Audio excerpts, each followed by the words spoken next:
Hi guys, இன்னைக்கு ஆலூர் மருமகள் கிச்சனில் மட்டன் சிந்தாமணி பண்ணி காட்ட போகிறேன். சிக்கன் சிந்தாமணி கேள்விப்பட்டிருப்பீங்க, இது மட்டன் சிந்தாமணிங்க. இது ரொம்ப டேஸ்ட்டாக இருக்கும். பாருங்கள், நான் வந்து பூண்டு வெங்காயம் ரெண்டத்தையும் தட்டி வச்சுருக்கேன். கொஞ்சம் வெட்டி போட்டு பூண்டை வந்து தட்டி வச்சுருக்கேன். அது கூட வெங்காயத்தையும் தட்டி வச்சுருக்கேன். இப்போ இதை வந்து நான் எண்ணெயில் சேர்த்துக்க போகிறேன்.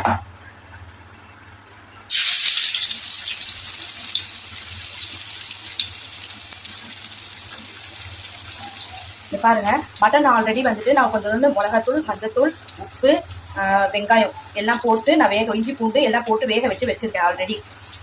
இங்கே பாருங்க, அதோட பூண்டும் வெங்காயத்தையும் நான் தட்டி போட்டுருக்கேன் எண்ணெயில. ரொம்ப சிம்பிளுங்க, வேக வைக்கிறதுக்குலாம் கொஞ்சம் டைம் ஆகும்.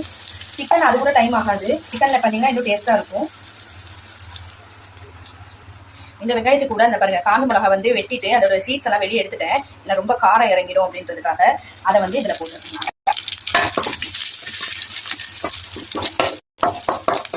நல்ல ஒரு ஃப்ளேவர் கொடுக்குங்க. காஞ்ச மிளகா, பூண்டு இதெல்லாம் சேரும் போது நல்ல ஒரு ஃப்ளேவர் கொடுக்கும்.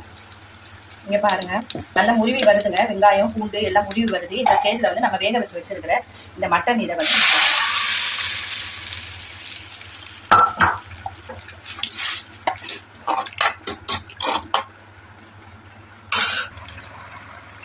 இங்கே பாருங்க, சிந்தாமணி மட்டன் ரெடி ஆயிடுச்சு. ரொம்ப சூப்பராக அழகா செம்மையாக வந்திருக்குங்க. அவ்வளோதாங்க, சிந்தாமணி மட்டன் ரெடி ஆயிடுச்சுங்க.